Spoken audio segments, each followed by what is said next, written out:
Hey, what's up? How you beautiful people doing? It's your boy, Coach Q.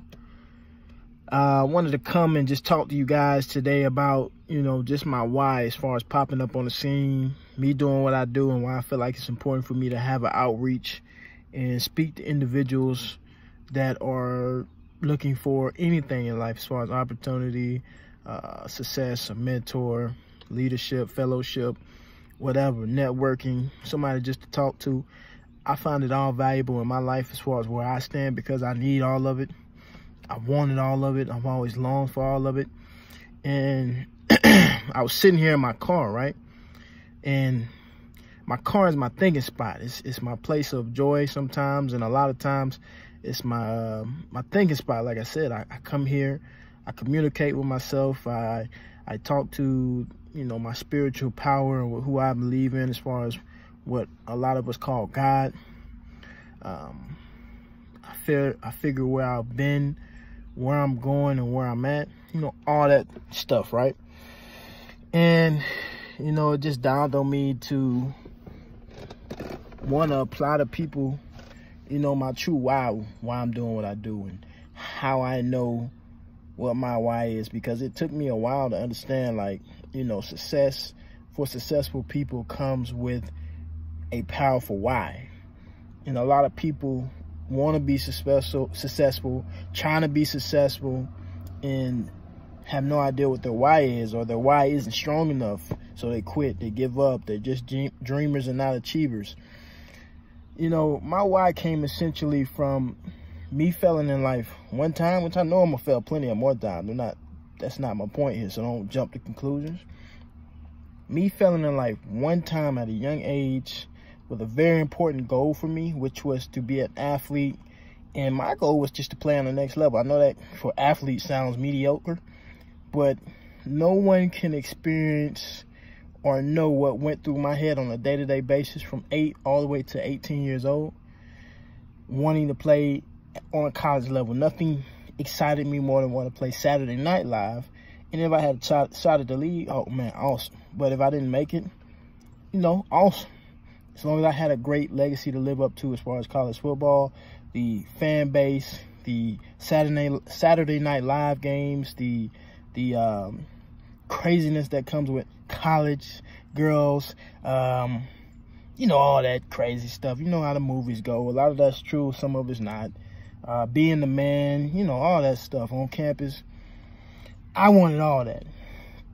And when it took me to realize that I had it all, because I'm not the type of guy that wanted it and didn't achieve it, or, I had to work harder than others because I wasn't as skillful or talented. No, I was the individual that had it and lost it. I was the individual that literally had it all in my hands and lost it because of pride, dumbness, immature little boy, all that crazy stuff.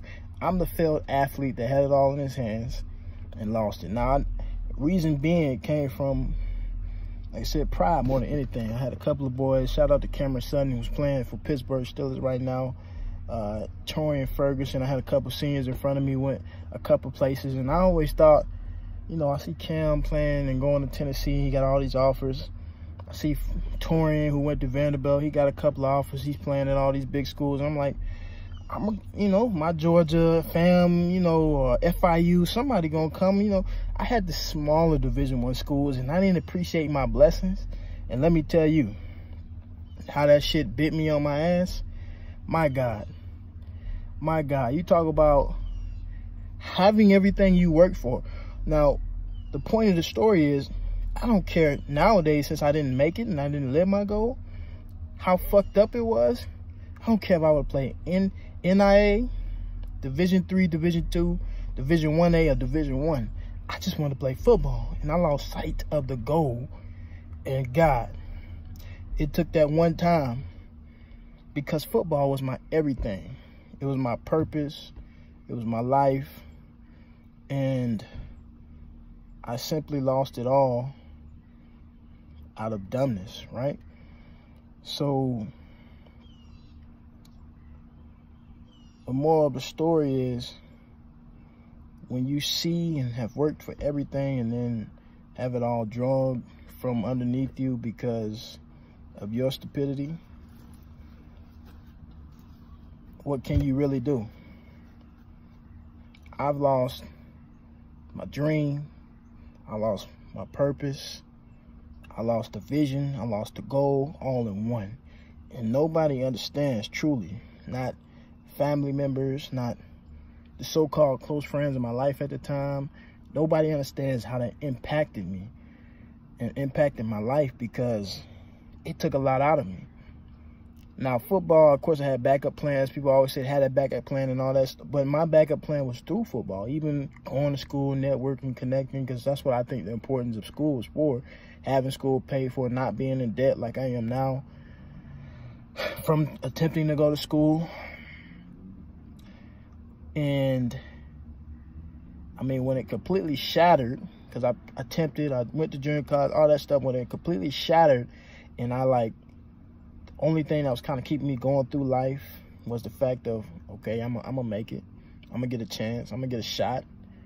And what truly made me stop was the fact of life kept moving and I wasn't progressing. I had a son. I knew, and it was completely my responsibility and my fault for having a son at a young age with no real complete support system. So I had to, take care of my child and stop chasing dreams that were still achievable, but I wasn't achieving the dream because, honestly, just self-put. I wasn't putting in the work how I should have been. I was blaming everybody else. I was stuck in the past of what should have been, shoulda, woulda, couldas. This person should have did that. I would have been this if this person would have did. No, it was me. I messed everything up, and it bit me on my ass. When I tell you I was that kid that used to get up and want to go cut grass for people, I cut grass for free because I would put my music in. I was this guy. I would put my music in, and I didn't realize how powerful my mind was back then until now, where I'm at with my business, entrepreneur stuff, and how realistic the vision, the dream, and the action must be to get what you want out of life. I used to put my music in and cut grass for an hour or two for my granddaddy, neighbor, whatever, to not only make money and have time go by. And man, being on that lawnmower or pushing the lawnmower or weed eating, my mind used to explore. And it used to be like nothing for me to cut grass in 90-degree weather or cold as shit. It didn't matter to me because I knew that once I put my music in and I would fade out, my God, I mean, I'm dreaming of playing on the next level, how I'm going to visualize it to the core T. I used to have dreams about playing on the next level as far as college football. And seeing all that crumble down because of my inability to make important decisions at a young age, and having a decent support system, but not the so-called the greatest, it literally boiled down to me at the end of the day. Me being me, making dumb decisions, thinking I'm the big shot, talking with pride, lost every offer. Few offers I had, I couldn't get the SAT scores. Tried to go the JUCO route, hang around the wrong crowd, not working my ass off like I should have. I mean, you name it. Went to this school, had this shot with this coaching staff. They got fired. The coaching staff, I didn't live up to their expectations. You name it. And what it boiled down to at the end of the day, wrapping up my football career, I just wanted to play football. And I never got the chance to do that. That will forever be the biggest regret that I, thank God, moved on from in my life at a young age. That is the biggest regret to my life until the day I die. The fact that I will never have memories to live from playing college football when I had the opportunity to, when I gave up 4 years of high school and pure grinding during the season, the off season, and I have nothing to show for it.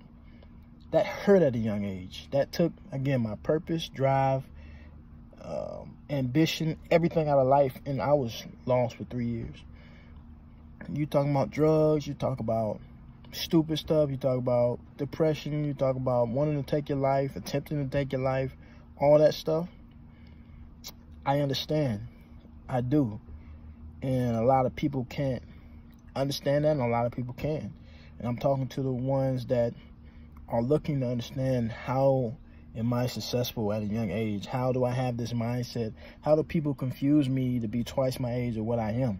Which I will tell you one day, but of course you got to tune in, because I am younger than what most people think. And a lot of people literally think I'm twice my age, because I'm bigger than most people my age. I definitely carry myself in demeanor at a different status than most people my age, and it's because I failed once in a couple of near-death experiences, a couple of close, impactful deaths around me, as far as people I went to school with, grandmother passed, all that stuff. It's all it took to realize that, wow, when I die, what's my legacy? Who am I? You know, what have I built? Where am I going?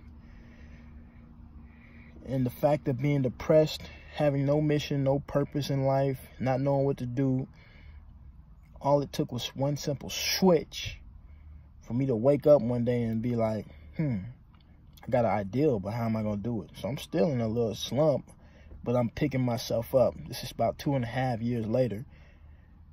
And I'm like, sun's here. I got to get something in gear. I can't keep struggling, right? And the click hit. I literally just woke up one day, and you'll hear me reference a lot of my stuff from the movie The Matrix. I'm not going to go deep into this why video, but it's that part in the movie where Morpheus saw Neo swallow the red pill, right? And it was after that he had that slight grin of satisfaction and triumph, as far as, wow, we've done it.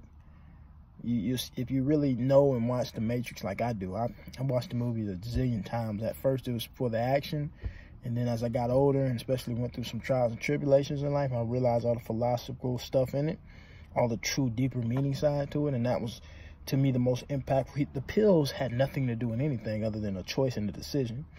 And when Neo swallowed that pill, which is me talking about that switch I made one day, reading a book called Get Rich or Die Trying. Robert Kiyosaki, Rich Dad, Poor Dad. Sitting in the place I was sitting, which was my job at the time, 9 to 5, miserable, stuck, not knowing what to do next. Being in a break room, being one of the only rare people that reads this entrepreneur book that changed my life, that was suggested from somebody. Sitting around it, I realized that, wow, I'm not only reading it, I'm experiencing it. I've experienced it. I've seen it through my own people and the people around me, and I look up. It was like being high on cloud 9, realizing like this is deja vu, because I was around everything the book was talking about, from the 9 to 5 mentality, the trappedness. Even going back to the movie The Matrix, Neo's mind was trapped in a world full of slavery on your mind. And I literally, as I was reading the book, was seeing how people were complaining about the most simplistic, avoidable, non-entrepreneurial characteristic things and ways. I mean, just simple, everyday, normal people stuff. You know, why he thinks she this and that, and the upper management, they get paid too much, and we don't get paid enough. And I mean, it was this table, that table, and this table and that table complaining about something different, and I was like, my mind heard it all at one time for once instead of ignoring it, and I was just shocked. I was shook, and I was forever awoke after that. That was when I swallowed my red pill and immediately freed myself from the slavery, as far as how people limit their minds. I am now a part of the Zion clash. And like I said, forgive me. I know this is kind of wish-washy, but this is my why portion of who I am. And I'll have my, matrix, philosophical, metaphorical stuff later. The switch happened for a reason.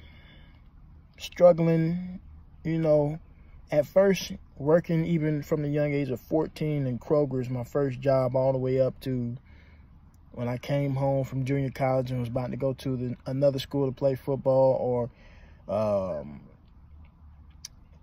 life after high school, trying to get some money before I go play, you know, working at those jobs to get by. I was getting by in my head. And while I was doing that, I would always contemplate the thought of, this guy's been here for 15 years. How the hell does he do this? This woman has been here for 4 years. How the hell is she, how do you get used to this? And the only thing that kept me going without being depressed was the fact that I knew there was a bigger, better way. But remember when football went away and I had to obviously feed myself, take care of myself. I was, you know, a grown young man. My mama wasn't, she didn't have it, and she wasn't going to take care of me if she did, which is another story. But I realized, how the hell and what the hell am I going to do? That's what had me in the deepest depression ever, because I had no, oh, I'm finna go play football, so I'm good, and football's going to, I had no, this is going to be the next big thing, and I had no nothing other than the fact that if I had to work a job I didn't like working, I had to be around complaining people, I had to be on somebody's time clock, and there's nothing wrong with working for people, don't get me wrong. If you have work at a job that's progressing you, people need jobs, right? But the thing about me in a job is every job I had wasn't for me, and it wasn't because I'm lazy and didn't want to work. It's because of the environment, the non-personal growth, the complaining, the nagging, the freaking upper management that think they're a fucking badass and come in here and, oh, I'm getting paid $15, $20 an hour. I'm like, okay. And you can't tell me a guy like that, because I've done the math and I'm like, you don't make shit. I know you don't. You live in paycheck too, probably. Especially if you got kids, bills, and have living outside of your means. That psychological shift allowed me to see everything that I messed up from